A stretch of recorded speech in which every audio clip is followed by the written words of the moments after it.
What's up, fam? It's your boy, Heaven Hollywood, back on the IE Network, and this is the Heaven Hollywood Report. And let's get to it. Shout out to my sponsor, in case you didn't know. That's icydk.blog. Make sure you check them out on all mobile devices and the World Wide Web. Before we get started, please make sure you like, comment, subscribe, and hit that notification bell so you don't miss one video. Let's go. They say Caresha Please. Go to it. So Caresha returned she dropped the Caresha Please episode with Black China. It's not yet at 1 million views, and that just lets me go to saying, you know why? Because it wasn't very messy. Black China said a couple of things here and there, gave a couple of Easter eggs, but nothing really too messy, other than the fact of her saying that she had her most fun dating Tyga, and that her and Rob talk cordially, but her and Tyga doesn't. That's why people aren't watching it. People love drama and mess more. But Caresha Please is the #1 rated, urban pod. #1. Every time she drops, it does crazy views. It's not at 1 million yet, but it's a little under 1 million. Now, the thing is, Jason Lee is also on Revolt. Allegedly, Caresha put in, even though Jason Lee does know Diddy, Caresha put in, she's been knowing Jason Lee a long time. She put in a good word, allegedly, with Diddy to get Jason Lee his own show on Revolt. And Jason Lee, to me, is bombing out. From what I heard, they are not very happy with his numbers over at Revolt. And it's not surprising because Jason Lee just is not very well liked in the industry. Not a lot of people like Jason Lee as much as he wants to put on. I see Rihanna unfollowed him recently, and that's probably because all of the name dropping he be doing, saying Rihanna wanted him to drop a picture of her baby first, and she's not going to put no pictures out if he doesn't drop it, when she should be doing that for giving that privilege to 24/7 Paps. Because they're the ones that are always photographing and videotaping Rihanna. But from what I hear, Jason Lee, his next few shows, he's going to be on the hot seat. Because if you take a look at the shows that he has produced so far, and you compare them to Caresha, and we got Drink Champs is also on Revolt. They're not going anywhere. But Caresha Please and Jason Lee are the two new shows. And Jason Lee is going to have to rival Caresha's numbers, or else, if they go through a whole season and Jason Lee's numbers are not up to par, from what I'm hearing, he may not be back. Now, take a look at some of the shows that Jason Lee, some of his first shows.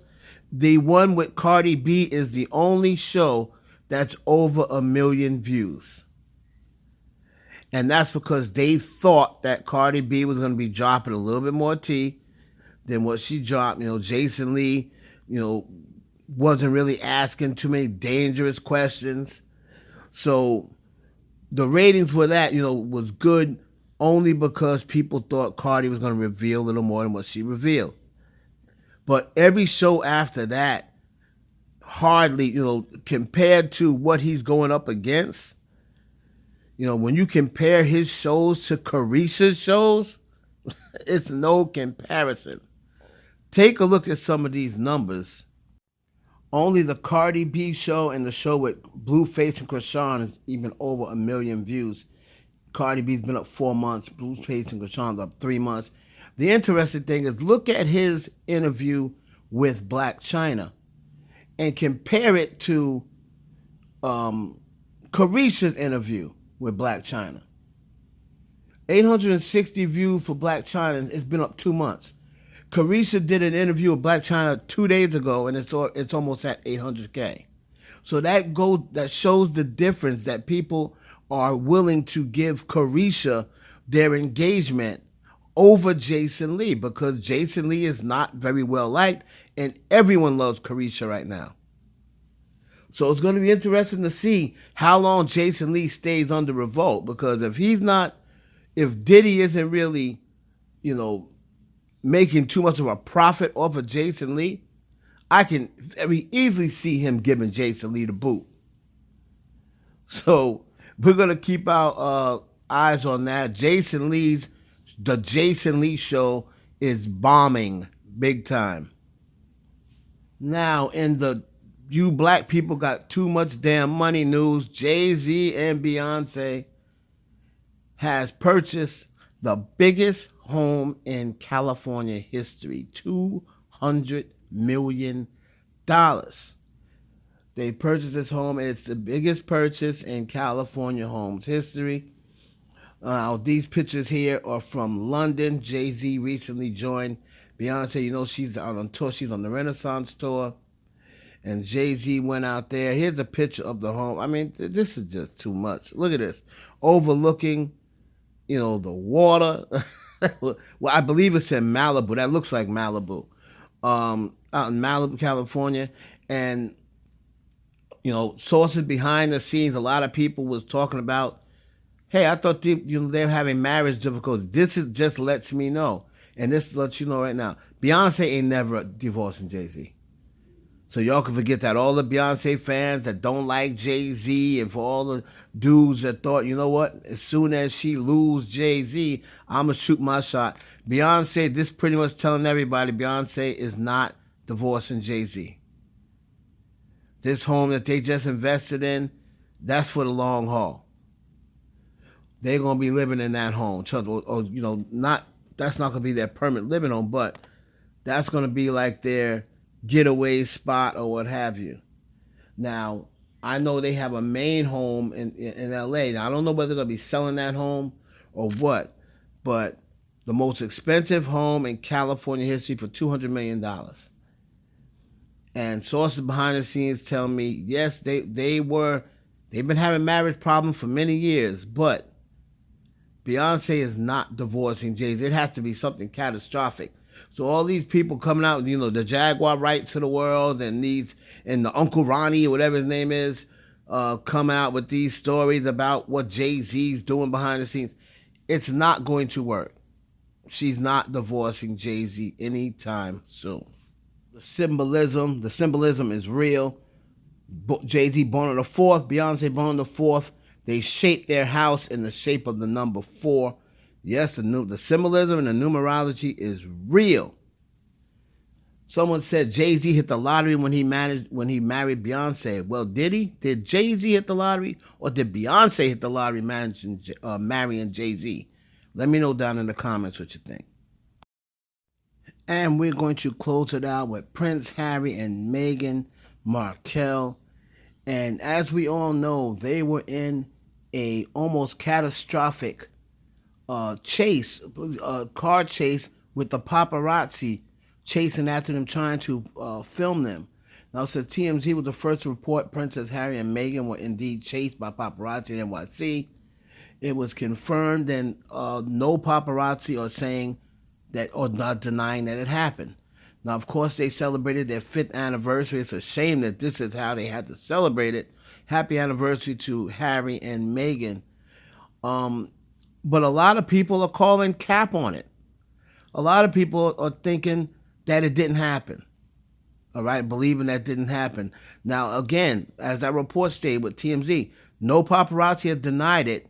And we do have, some reports, a couple of reports about this car chase that lasted allegedly reportedly over 2 hours was the car chase. So a lot of people are thinking that this is not true, and they're saying that Princess Harry and Meghan, if they're not making it up, they are at least exaggerating.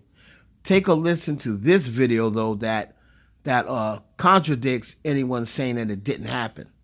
So what really happened with this car chase in New York involving Prince Harry and Meghan? Well, I've just got off the phone with someone who was in it. His name is Chris Sanchez. He's with their security detail. He used to be with the Secret Service, and he told me it was the worst thing he's ever been through. It wasn't a high-speed chase because they were trying to stick to the speed limits and not put anyone in danger, but it did go on for more than 2 hours. It involved swapping vehicles and trying to get into safe spaces. They said there was about a dozen vehicles, cars, motorbikes and also cycles chasing them, trying to get pictures. At one point, Harry and Meghan's car was blocked off and photographers were taking pictures of them. They didn't at any point feel at risk. They were scared, but they didn't feel their life was at risk. They were, however, concerned about people dying on the roads because the paps, they say, were crossing red lights, going up onto the sidewalk. And they, at several points, they were concerned that pedestrians could be killed. So it was pretty serious as far as they're concerned. Now, I, for one, don't believe they're making it up. Remember, they never said it was a speedy chase. It just said it was a chase that lasted throughout, the city for 2 hours. They never said it was a speedy chase or anything like that, but they just said certain people, it could have ended up catastrophic because it was in the middle of, going up to New York City, and a lot of people could have got hurt. Car accidents happened. But there's a lot of people that still thinks they're not telling the truth. Megyn Kelly being one of them. She had a lot to say. She was, joking on them. Megyn Kelly, she's racist anyway, in my opinion. And she basically said she doesn't believe what Harry and Megyn was saying. So take a listen to Megyn Kelly. Let me know, Megyn Kelly. Let me know down below whether you think the Prince and Megyn, is the princess and Prince, are telling the truth. Were they going to the Hamptons? Was it an emergency car race to the Hamptons? Because that's the only place that takes 2 hours on a Tuesday night. Right? They're exaggerating because they like being in the public eye. And let's face it, he's been trying to make her into Diana from the moment they started dating. Remember early on, she had like a couple of paps following her and he released the statement like, I'm not going to allow her what to happen to her, what happened to my mother. That's not what's happening. Welcome to being a public figure. Grow up. By the way, if the paparazzi were really doing this, up on the sidewalks for 2 hours, endangering people, these NYPD guys would have arrested them. This would not have gone on for 2 hours. So I will wait to hear from the NYPD. I am very open-minded to a different story, but what they've put out right now stinks to high heaven, just like everything this pair puts out into the public eye.